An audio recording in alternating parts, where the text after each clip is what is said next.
Salut à tous, je m'appelle Antoine Caron et je suis heureux de vous accueillir sur cette chaîne dédiée à la pêche.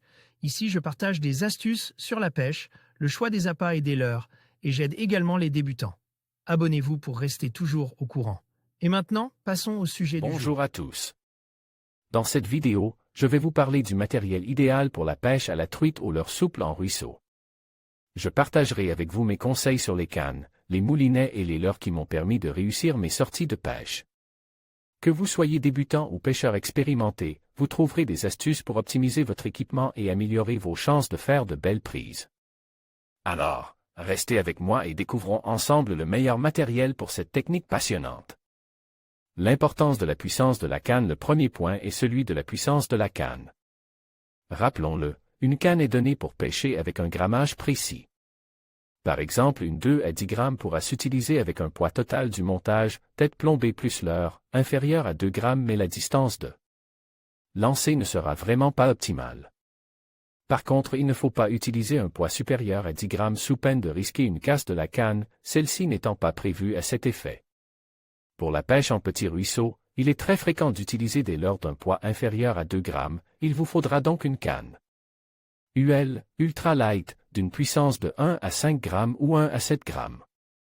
À chaque type de ruisseau sa longueur de canne. Pour ce qui est de la longueur, elle dépendra en grande partie du type de ruisseau et surtout de la végétation. Plus une canne est longue, plus vous serez précis dans vos lancers, mais plus elle sera contraignante dans la végétation. On trouve dans le commerce des cannes très courtes, à partir de 1,20 m, 1,40 m, permettant de pêcher dans les endroits avec une végétation très dense, souvent peu pêche. Le bon compromis si vous cherchez de la polyvalence pour les différentes tailles de ruisseau est d'utiliser une canne entre 1,50 m et 1,70 m. Privilégiez le choix d'un modèle en plusieurs brins, bien plus pratique lors des déplacements dans la végétation.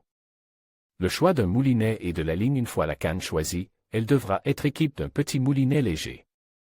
Un moulis de taille 1000 est largement suffisant, aussi bien en termes de contenance que de puissance. Les nouveaux matériaux utilisés pour fabriquer les moulinets sont très légers et il n'est pas rare de trouver des modèles pesant moins de 180 grammes à des tarifs abordables et garantissant, de par leur légèreté, un équilibre parfait sur une canne UL. Ce moulinet devra être garni de tresses très fines, moins de 10 centièmes, afin de garantir une glisse parfaite dans les anneaux pour une précision accrue et surtout un ressenti du leurre sans faille, véritable clé de la pêche au leurre souple. Pour le bas de ligne, un nylon sera utilisé pour garder un minimum d'élasticité et limiter les décrochages. Son diamètre doit se situer entre 14 centièmes et 20 centièmes en fonction des secteurs pêche et sa longueur devra être des 1,50 mo. Minimum, discrétion oblige. Vous avez maintenant toutes les cartes en main pour traquer les belles farios de ruisseau. Inutile de préciser que ces magnifiques poissons sont mieux dans l'eau et ne demandent qu'à grossir avant de revenir prendre la pause devant l'objectif. En conclusion, pour réussir la pêche de la truite au leurre souple en ruisseau, il est essentiel de choisir le bon matériel. Une canne légère, un moulinet adapté et des lignes fines vous permettront de mieux ressentir les touches et de maîtriser vos lancers. N'oubliez pas d'opter pour des leurres souples variés, en tenant compte des conditions de pêche et des préférences des truites. Avec ces conseils en tête, vous serez prêt à vivre de belles aventures au bord de l'eau. Bonne pêche!